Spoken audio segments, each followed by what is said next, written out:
Yo ngan maneh sobat kuring hiji-hijina anu bisa dipercaya. Hampura sarila ieu kuring teu balaka. Hari sabenerna mah kuring beunghar teh ladang tatanya ka Bahgoda teh ya. Gebeg karek nepi ka dinya. Kang Oyo pohara ngagebegna tapi gura giru neruskeun deui macana. Ari perkara emas anu kapanggih di kebon mah sabenerna eta mah ngan ukur siasat. Sangkan beungharna kuring anu dadakan teu ngundang kacurigaan warga. Nya sangkan teu nyangka kuring muja ceuk cohagna mah tah kitu. Sangkan warga nyarang kana kuring beunghar teh sababiahna mah alatan mangge emas gelempengan teh ya. Nepi ka dinya Kang Oyo eureun deui macana sarta unggut-unggutan tandani ngarti. Kuring beunghar aya syaratna yo. Siluman teu menta tumbal, ukur menta dilayanan dina perkara birahina. Bakat ku hayang bogaeun katurunan cenah mah. Ceuk pikir kuring dina mangsa harita, ari syaratna samodel kitu mah asa teu berat-berat teuing. Da silumana oge geulis kacida apan, matak disanggupan we ku kuring oge. Gelis-gelis podol aku ya. Sakitu pikasieunana ih ah. Ih. Gerendengna Kang Oyo bari bibiri gidigan. Tah ayeuna kuring teh karek mimiti ngasaan balukarna yo. Sanggeus eta siluman kakandungan, utun injina dipihapekeun dina beuteung pamajikan kuring. Da ari dina beuteung eta siluman mah utun inji teh moal lila hirupna. Kuring teu tega nempo pamajikan anu kasiksa yo. Lamun sisari salat atawa maca Al-Qur'an, beuteungna teh sok nyerieun. Da anak siluman anu aya dina beuteungna kuat kaut alatan panaseun, cendekna mah ngarasa kasiksa. Jeung eta utun inji teh mawa pangaruh yo. Peuting tadi oge pamajikan kuring ceurik sabab secara teu sadar ngadahar daging sapi. Daging sapi atah keneh tina kulkas. Malah mah keresekna oge nepi ka diletakan sagala. Astagfirullahaladzim. Amit. Ceuk Kang Oyo beuki bibiri gidigan. Tapi kituna teh gura giru neruskeun deui macana. Jeung kuring teh meunang beja yo, anu cenah mah saupama ngajuru eta orokna teh lain bijil tina palawangan, tapi bakal ngorawot beuteung anu balukarna pikeun pamajikan kuring mah nya geus pasti bakal pegat nyawa yo. Kang Oyo beuki bibiri gidigan deui. Kuring teh geus nyaah pisan ka pamajikan teh yo. Malah mah ayeuna kuring geus sadar yen eueuh deui harta anu panggede ajena pikeun kuring mah tual ti pamajikan. Kuring embung lamun pamajikan maot balukar tina kalakuan kuring. Aya kareueusna sorot mata Kang Oyo mangsa maca eta kalimah. Tah kusabab kitu kuring teh minta tulung ka maneh yo, pangneangankeun jalma anu bisa ngabebaskeun kuring tina kungkungan eta siluman. Maneh pasti heran yo, sabab kuring teu nyarita secara langsung malah make surat. Lain teu hayang yo ngan nyarita secara langsung mah pohara bahayana euy. Bisi eta silumana keur aya di deket kuring, sedengkeun ari kuring mah teu bisa nempo ka eta siluman. Ari lain manehna keur nembongkeun jiri mah. Lamun kanyahoan kuring boga ancor-ancor rek tatanya sangkan bisa leupas tina kungkungan eta siluman, mangka nyawa kuring jeung pamajikan moal salamet. Kusabab kitu ari keur pahareup-hareup mah maneh kadenya ulah nyabet-nyabet perkara eta yo. Api-api eueuh nanaon we. Tulungan kuring nya yo, kade tulungan kuring ye lah. Ukur maneh hiji-hijina harepan kuring dina mangsa ayeuna. Kang Oyo jadi hulang-hulang sarengsena maca eta surat teh. Atara pisan kakarunya jeung kahariwang mapaesan paroman beungeutna. Duh, ampura kuring nan. Gara-gara hari tangan terkuring maneh jadi kieu teh. Euglah nan. Kuring rek nohonan pamenta maneh. Gerendengna Kang Oyo siga anu milu tanggung jawab kana nasiban anu keur kaalaman ku Kang Anan anu jadi sobatna. Duh, tapi kudu minang caraya ka saha nya. Gerendengna Kang Oyo deui siga anu pohara bingungna. Geus kitu mah gancang eta surat ditelepan deui, bus dibebaskeun kana pesak calanana, amplopna oge teu tingaleun. Kang, keur naon? Make nulakan patos sagala. Kadenge suara Nyi Ipah anu gogorowokan bari nyenyered panto kamar.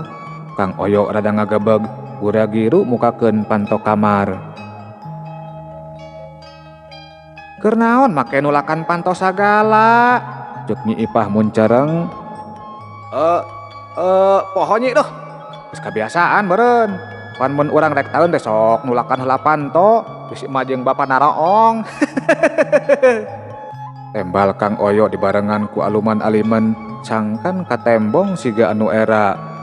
Hi ieu mah aya udud teh Kang, meni lila teuing geuning piraning nyokot udud. Aya Nyi, uga oge bieu teh bari sakalian we gegoleran heula ngelempengkeun cangkeng. Rada ngajenghak duh, basa tadi keur ngagulingkeun batu anu sagede tolombong Nyi. Oh, nya cicing we atuh Kang, teu kudu idit deui ari nyari cangkeng mah. Rek maksakeun we Nyi era, pan urang oge bakal ngasaan make jalana. Komo geus boga motorna ieu mah pan. Nyi, ari anu ngomean imah geus diantaran dahar can. Tembal Kang Oyo kituna teh bari gancang mengkolkeun wangkongan. Geus Kang diantaran ku bapa jeung ku emak. Budak oge meuni apet ka aki jeung ka ninina teh hayangan mimilu wae. Haha, banyakeun bae atuh Nyi, dalen jeung saha ieu. Akang rek endit deui nya. Nyajung Kang ari kuat onaman mah. Teu ngomong deui geus kitu mah Kang Oyo ngaleos ninggalkeun imah dianter ku teuteup Nyi Ipah kalayan teuteup anu pinuh ku kanyaah. Ari anu keur diteteupna mah kebat bae neruskeun lengkahna. Mitra-mitra pumirtub dongeng Mang Guru sanggeus nepi ka tempat anu sakirana eueuh sasaha, reg Kang Oyo ngarandag heula ku siwel ngaluarkeun surat jeung amplop tina pesak calanana. Cekees ngahurungkeun kayu api anu saterusna mah dipake ngaduruk surat jeung amplopna. Teu ngabutuhkeun waktu anu lila ngan ukur sakoteap oge surat jeung amplopna geus beak dihakan seuneu. Geus kitu mah Kang Oyo ngagedig deui neruskeun lengkahna. Sanepina ka anu dijugjug kasampak warga keur cacaleuhakan ngadahar liwet. Leuwih ti 5 riungan anu keur ngadalahar liwet teh dabubuhan jalemana oge nepi ka 200-na. Iwal Kang Anan anu teu milu dahar teh malah anteng ngararata jalan. Dahar yo, ceuk saurang warga gugupay ka Kang Oyo. An sok we lah, kuring mah geus wareg. Ieu teh sakalian we dahar heula di imah. Tembal Kang Oyo kituna teh bari nepakan beuteungna. Geus kitu mah Kang Oyo gura-giru nyampeurkeun Kang Anan. Sadatangna Kang Oyo, Kang Anan mah ngan ukur neuteup anu aya hartina ari pikeun Kang Oyo mah. Sing sabar Nan, keun kuring oge moal cicingeun lah, ceuk Kang Oyo. Pastina oge kalayan ngalaunkeun sorana sangkan teu kadengieun ku warga. Doh, naon yo? Kang Oyo mah ngan saukur unggeuk. Geus kitu mah gancang Kang Oyo ngajewang pacul anu nganggur sarta anu saterusna mah nurutan Kang Anan ngararata pijalaneun anu lalegok. Wah, subuh oi. Oh doh, pedo sambal jengkolna nya oi. Wah, mun sabulan we dahar jeung nu kieu oi, lintu sigeuna teh. Warga anu geus rarengse dahar galecok jeung pada baturna. Aya anu bari langsung nyicikeun cikopi, aya anu bari nyanghunjar ngusapan beuteungna alatan wareg teuing jeung sajabana. Tapi ari lolobana mah pating carekes nyarundut udud, ari ibu-ibuna mah geusrat geusrut meresan wawadahan. Jang Oyo, Jang Anan, moal dalahar. Ieu liwetna mah aya keneh. Saurang ibu-ibu anu keur meresan wawadahan nembongkeun kastrol ka Kang Oyo jeung ka Kang Anan. Moal ceuk, geus warareg. Ceuk Kang Oyo anu ngajorowok nembalan, ari Kang Anan mah ngan ukur nembalan ku basa isyarat make leungeun katuhuna. Geus kitu mah teu ngomong deui gura-giru eta ibu-ibu neruskeun deui meresan wawadahanana. Sanggeusna kira-kira cukup ngareureuhkeun beuteungna, warga narungtutan deui neruskeun rereongan nyeun jalan.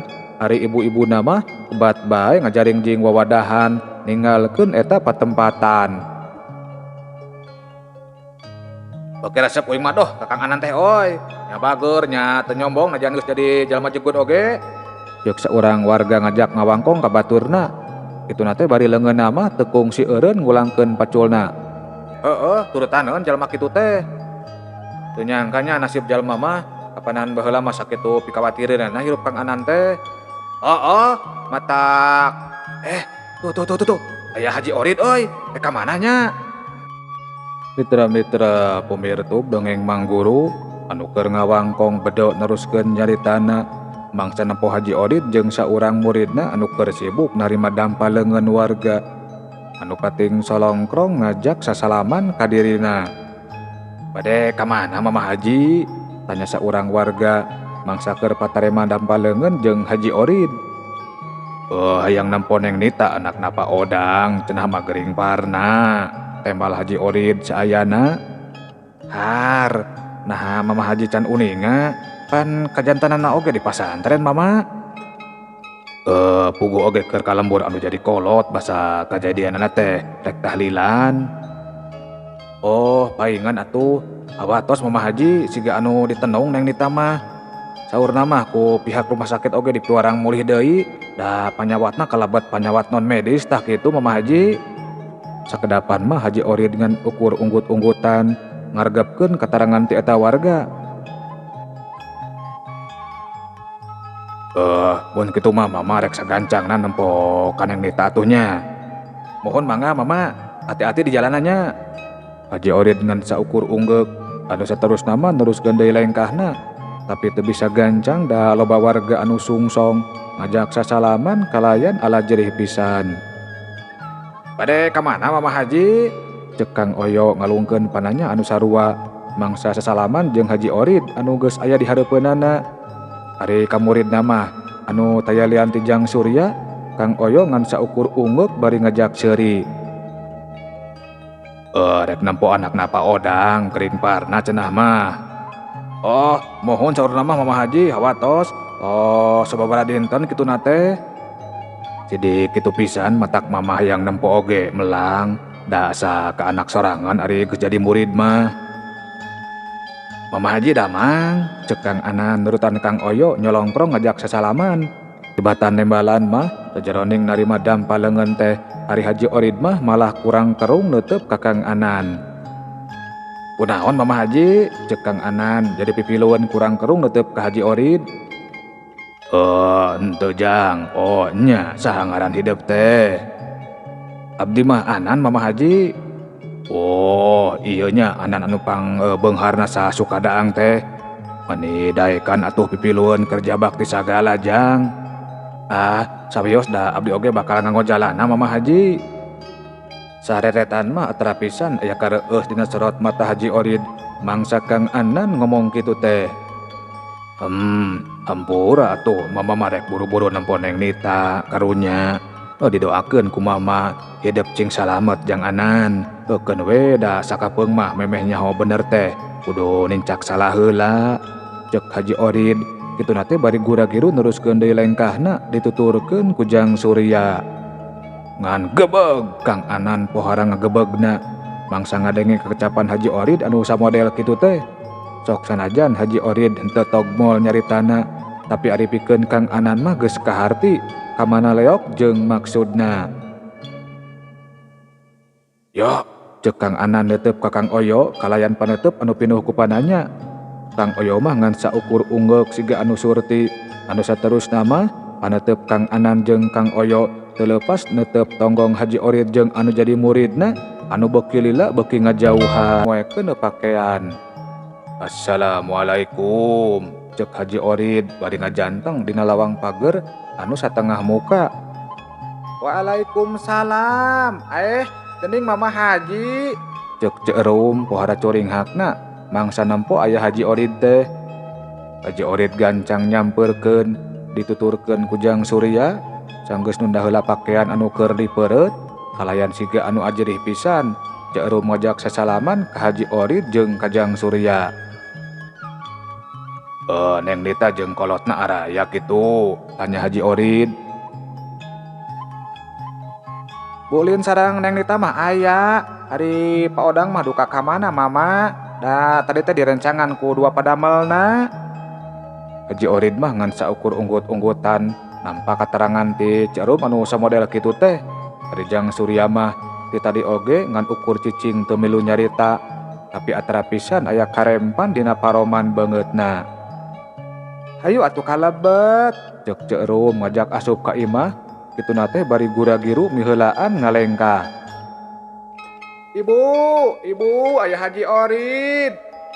Cek Cek Rum bari ngelolkeun sirahna ka jero imah. Tekung silila ngurunyung Bu Lin. Geus kitu mah Cek Rum semu gura-giru ngoloyong ka rohangan dapur rek nyuguhan anu jadi semah. Geuning Mama Haji, mangga kalebet Mama. Cek Bu Lin darehdeh pisan, tapi ka tembong rada kurang kerung mangsa nempo Jang Surya anu keur ngajanteng di tukangan Haji Orid. Sanggeus Haji Orid jeung Jang Surya arasup, Bu Lin gancang nyolongkrong ngajak sasalaman ka Haji Orid. Ari ka Jang Surya mah malah dulak delek siga anu cua. Haji Orid mah siga anu api-api, tanampo kana sikap Bu Lin anu samodel kitu ka Jang Surya teh. Kunaon hidup teu geulis, cek Haji Orid. Sanggeusna diuk digigireun Neng Nita anu keur ngalempreh. Kituna teh kalayan siga anu deudeuh pisan ngusapan sirah Neng Nita. Siga sasari, ari Neng Nita mah boraraah nembalan, malah nempo ka mana boa siga anu teu wawuheun-wawuheun acan. Be, deudeuh teuing nepi ka kieuna geulis. Geus dibawa ka rumah sakit Nyai, cek Haji Orid. Kituna teh bari api-api teu nyaho nalek ka Bu Lin. Parantos Mama Haji, nanging ku pihak rumah sakit teh dipiwarang mulih deui da saurna teh ieu mah panyawatna kalebet panyawat non medis. Ukur eta we diinfus wungkul da ari kana tuang mah teu tiasa kalebet cai-cai acan. Duh, karunya teuing nya. Mohon Mama Haji, nalangsan ninggalna oge abdi mah pasti pagawean si Anan ieu mah, cek Bu Lin mimiti nyieun pitena. Wah si Anan, cek Haji Orid kurang kerung. Mohon Mama Haji, pasti kalakuan si Sarnan ieu mah.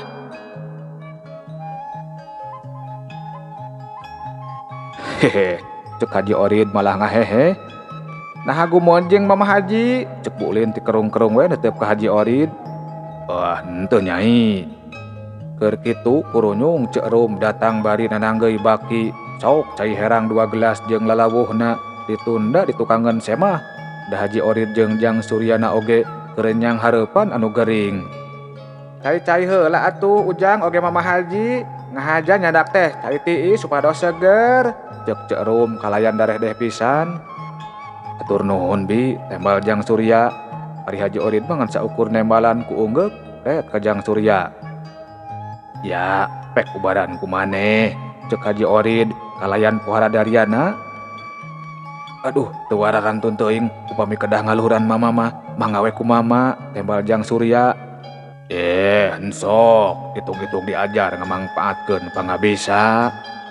Kusabab Haji Orid memaksa wae, entuk nama Jang Surya nyanggupan parentah anu jadi guruna, gap kana cai herang anu tadi disuguhkeun keur dirina.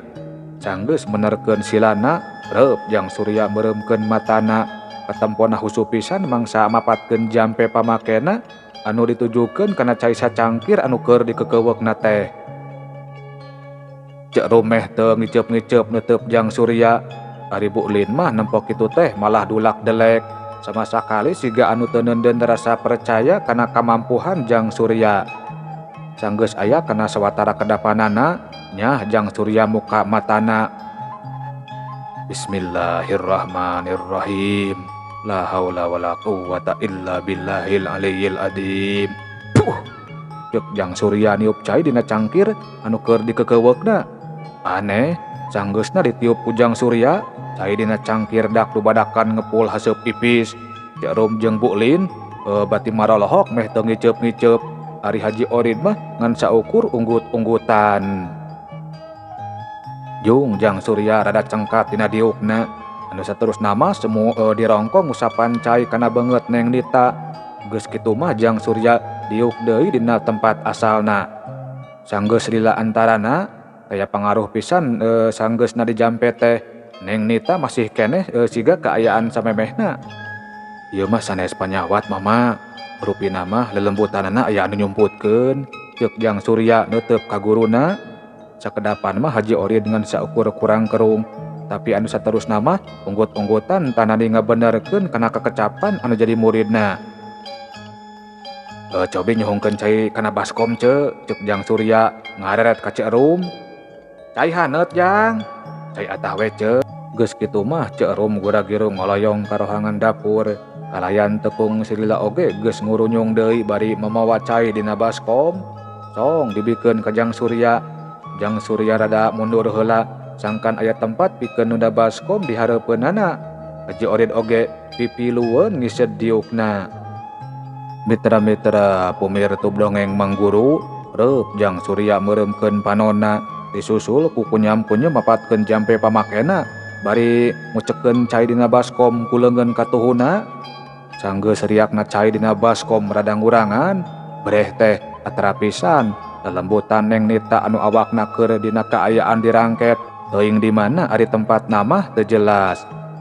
Astagfirullahaladzim. Nah jalma teh talenges-talenges teuing, cek Haji Orid pohara ngarenjagna.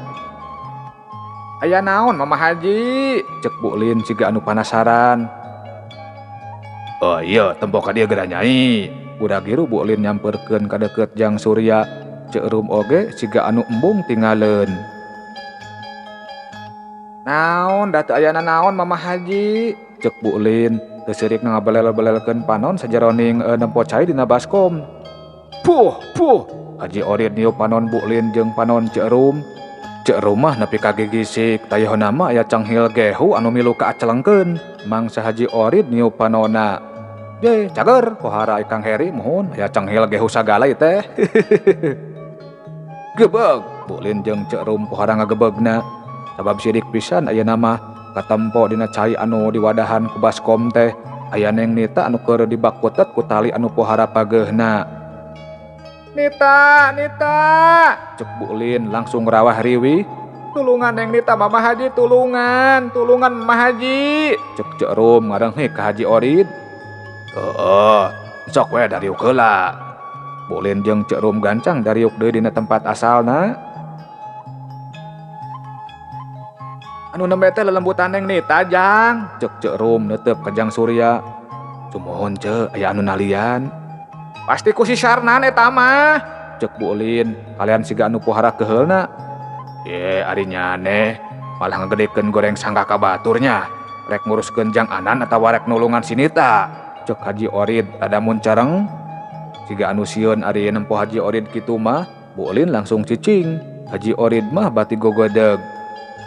Jong susulan ya, geura bawa balik karunya, cek Haji Orid ngareret ka Jang Surya. Jang Surya mah ngan saukur unggek, anu saterusna mah reup meuremkeun matana. Sanggeus aya kana sababaraha kedapan, kulahek awak Jang Surya ngulahek. Gura giru Haji Orid nahan awak muridna. Isu Jang kunaon deui Mama Haji? Cek rum hari weus-weus. Tenang, teu kunaon budak ieu mah. Menta anggel we karunya, temal Haji Orid. Kalian siga anu berat nahan awak Jang Surya. Cek rum gura giru nyokot bantal ti kamar Neng Nita sarta teu kungsi lila oge geus ngurunyung deui. Sok bantal ditunda di tempat anu kira-kira rek digoleran ku Jang Surya. Geus kitu mah kalayan ati-ati pisan Haji Orid ngagolerkeun anu jadi muridna. Mitra-mitra pumirtub dongeng Mang Guru, ari relembutan Jang Surya salepasna tina awakna teh gancang bae ngabelesat muru ka hiji tempat. Lumayan lila kukurilingan heula. Nepi ka antuk nama Neng Nita kapanggih di jero guha. Cek Neng Nita siga anu pohara bungahna. Mangsa nempo lalaki anu salila ieu jadi bebeureuhna. Teu kunaon Nit, cek Jang Surya. Nitenan kaya Neng Nita anu dina kaayaan keur ditalian ku tali anu talina mah teuing dijieun tina naon. Duh eungap nyeri, cek Neng Nita kituna teh bari pupuringisan. Gancang Jang Surya neangan tungtung tali anu ngabakutet awak Neng Nita rek di udar tayeuhna mah, tapi aneh eta tali taya tungtungna. Luhung oge ilmu jalema anu jahilna teh gerendengna Jang Surya. Reup Jang Surya meuremkeun matana dibarengan ku kunyam-kunyem mapatkeun jampe pamakena. Tekung selila nyah beunta deui gap dua leungeun Jang Surya nyeklan tali anu ngabakutet awak Neng Nita. Bismillahirrahmanirrahim. La haula wala quwwata illa billahil aliyyil adim. Berat. Sakali ngabetot, tali anu ngabakutet lelembutan Neng Nita langsung pegat sabada harita, gancang tali di udar sarta dibalangkeun saalung-alungna. Hatur nuhun pisan, A. Salepasna tina tali teh Neng Nita mah langsung bae ngarangkul ka Jang Surya. Ari Jang Surya mah ngan saukur cicing rek ngusapan tonggong Neng Nita oge siga anu asa-asa. Sajalmina anu dugi katega kieu teh Nit, tanya Jang Surya sanggeus Neng Nita ngalepaskeun narengkulanana. Ki Durja ngangkeunna mah A. Ki Durja urang mananya? Duka A ari urang mana-mana mah abdi oge teu terang. Nanging pasanalian abdi teh dipaksa ku jirib anu pikasieun. Pajar teh bongan ngajailan Kang Anan. Kang Anan? Naon patalinanya? Cek Jang Surya kurang kerung. Neng Nita mah ngan saukur gideg. Sakedapan mah Jang Surya oge hulang-hulang siga keur aya anu dipikiran. Hayu ayeuna mah urang mulih Nit. Awatos sepuh Nita, cek Jang Surya sanggeusna lumayan dilah hulang-hulangna. Neng Nita mah ngan saukur unggek. Ari Jang Surya mah gancang nonggongan Neng Nita semudongko. Bade naon A? Cek Neng Nita kurang kerung netep ka Jang Surya. Diakod ku AA da Nita mah moal tiasa mulihna. Neng Nita unggut-unggutan, geus kitu mah kalayan siga anu bungah pisan. Neng Nita ngadaplok kana tonggong Jang Surya. Bebereuh hate anu pohara pisan dipikannya ahna. Geus kitu mah ngan belesat. Jang Surya ngabalesat dina kaayaan ngangakod awak Neng Nita. Ye, cag heula nya he. Sakitu anu kapihatur, insyaallah sanes waktos ieu dongeng urang teraskeun deui. Billahi taufik wal hidayah. Wassalamualaikum warahmatullahi wabarakatuh. Cag ah. Mios.